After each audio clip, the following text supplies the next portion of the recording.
back to the action of men's 5-on-5 basketball sa 33rd Southeast Asian Games. It's a 3 as well. Nagtatama yung mga players na alam natin may 3-point shooting. It'd be hard for teams to play zone in us. Because we know how to get the ball to the shooters. And now, look, this is the new biggest lead of Gilas, Pilipinas. 17. Susubukan iting si Park sa poste. And another turnover for Malaysia. Foul called on them. Things looking much better for Gilas, Pilipinas. Yeah. Pangatlong team foul yata nila yun. So, creeping into the penalty earlier. They will sit down. Balik na naman si Jason Lee, the pesky Malaysian guard.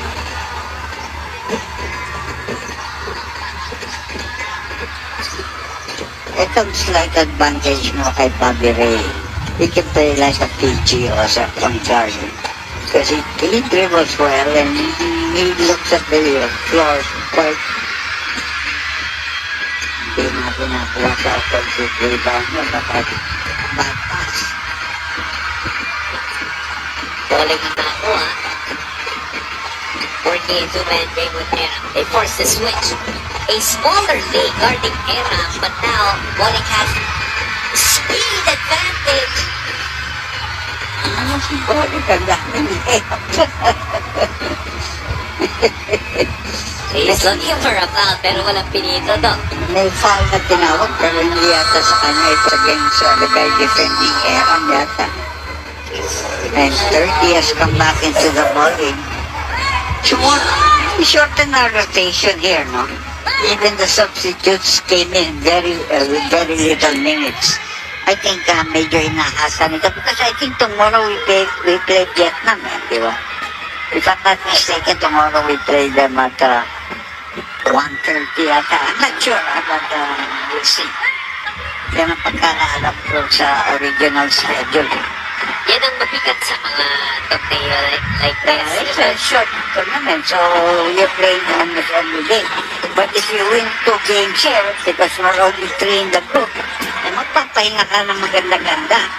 And you can prepare kung sino makakalaban mo siguro on the crossover. I guess it's a significant advantage din talaga dito sa group A na tatlo lang kayo because you play one less game. Pagdating sa Philippines, we could use a lot more workouts. Mas maraming kalaban. Okay naman ang bench natin. We can go all the way up to the end and still use those players. Especially against some of the weaker teams. This is the biggest lead of the ball game shot. 20.77, 57 meter. 3-point shot. It's not gonna go. Marks with a board. Just done everything here. And then really kind of calming type of veteran. Relax, boys. He has the ball now. Ray says excuse me to the defense. Siya hindi rin minutes na masyado ng layup. Because he like 30, he also has the ability to fly and hang in the air. Oh. Fouled by Bolik. And Parks has been the life of Gilas, Pilipinas in this game. Kaya naman high fives and body bumps from his teammates ang natatanggap. Yung medyo nagkaroon tayo ng problema as we go into a timeout, it was Bobby who kept us and got us back the lead.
So 3.5 minutes away from the Philippines getting our first win in men's basketball 5-on-5 dito sa 33rd Southeast Asian Games. Tibay at tatak mas kinalakas na Pilipinas dito nga sa 33rd edition ng Southeast Asian Games. Paalala namin sa inyo, bukas pagkabang naglalas ay game natin versus Vietnam. Should formalize our entry into the semifinals. Yes. Kasi tatlo na tayo sa liit sa dalawang panalo tayo na. So medyo magpapay na tayo sa basta. That's easy, that's easily broken there. If you do it that way, basta may biglang ka sa middle, madaling i-break it. By the way, Doc, Sparks misses and Manobi chases that board. We also want to remind everyone na naglalaro din ang Alas Pilipinas women right now. Their volleyball match against Vietnam. Unfortunately, Vietnam ang nakauna in terms of set. We're down 0-1. Pero paano walang follow mo yun? Oo. Don't really know. Ang dami pa po namin mga atleta na maglalaro in the 33rd Southeast Asian Games. And while I know may mga paborito tayong sport, sana po lahat ng atletang Pilipino ay masuportahan natin. Let's show them some love because hindi biro doon, di ba, yung sakripisyo dinadaanan ng mga atleta. Ay, kaya ito tinawan ng our biggest contingents overseas. No? And, ano naman itong ating station dito. Ang dami nating program channels. Oh yeah. So, marami kayong mapapanood pa yung mga paborito mo. Yes. Kung hindi man madala yan sa inyo live, of course, that's always the goal. We want to bring you the live action as much as we can. Pero, sisiguraduhin po namin we keep you updated sa mga nangyayari. So, down to under 2 minutes left. Tuloy po, yung palinayin nito mga bata natin. Ayan. 2 free throws na naman si Tremblay. That's right. That's a defensive foul called. That is very hard to stop because ang hilig ng dumay. Magaling yung lumipot yan. Tapos kasi ang lakas ng katawan niya. Pag lumipot ang katawan niya, mayroon kang sumunod. At marunong rin pumasa si Tremblay. May mga times nga, Doc, na parang he's a little too unselfish eh. But that's the game of third year of Vena. Kaya katulad yan. Ito mo, talaga iniisip siya may papasahan ako eh. Kaso dumating yung defensive player. Kaya natawagan block the foul. Ravel actually struggled from the field this entire game. Pero because he attacks relentlessly, he has made it up at the free throw line. Ito na yung mga shot troopers natin, giving them some opportunities to play. I think Pre has been set into the ball game. And I think si Mansano is also there, Cedric. So I'm familiar with him. I've watched him sa UAP for 5 years. They are the two guys who have not made the transition to becoming professional players. Not yet. Kasi, siyempre hindi pa paglalaro pa sa ibang na niyan. Kakalis lang na niya this year. Lilipat na naman sa another team. But he's still young. I'm excited though to see what he does with this new team. But we have to say we were impressed by number 27 of Malaysia. Yeah. You can see naman, once he started moving, you can see that he has game. You know, it's almost always easy to see if a player has it or he doesn't have it. Ito yung sinasabi, hey, caught me. Ito rin, Padopio, he did play for Batang Gilas before. And he did a very good job. Oh, yes. He was very impressive. Tika una nakakita niya na nakakita ko si Josh. So yes, I think kinoch pa nga ni Josh ito eh.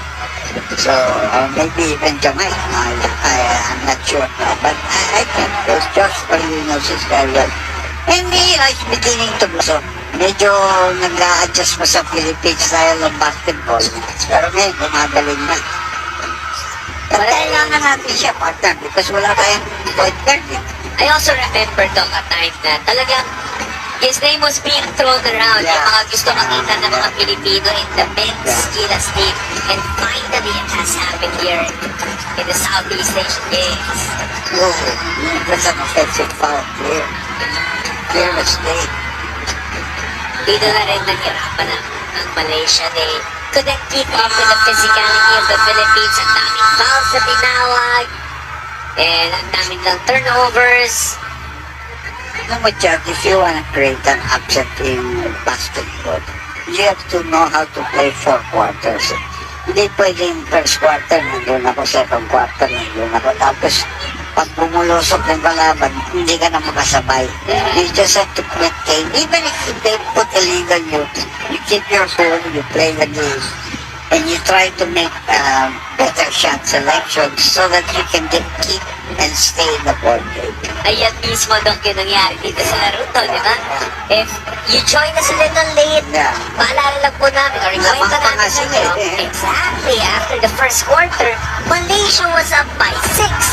Ang nangyari po, Gilas Pilipinas limited Malaysia to just 4 points in the second quarter, while scoring 26 for themselves. So, plus 22 tayo nun. Bigla yung 6 points na lamang nila nawala. Napura. Tapos nanalo na naman yung Malaysia ng third quarter.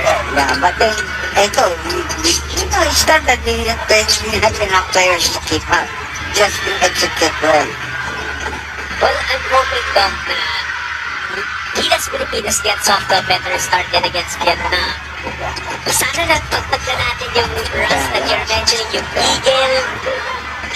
I would think so. One thing, the big thing is Bobby Thomas. You let them a player like that can keep you in the game. You know, that you don't panic when you're down. Mansano missing that shot and a nice assist pa sa kanyang teammate. Just 1 or 2 more plays for us. Philippines doesn't have to shoot anymore. But they have to get to the line. Hindi pwede yan. May 8-shot violation yan. Hindi pinituhan ng referee. Dahil sa clear 8-shot violation. Hindi nagbibilang si referee. Napakagay celebration ito.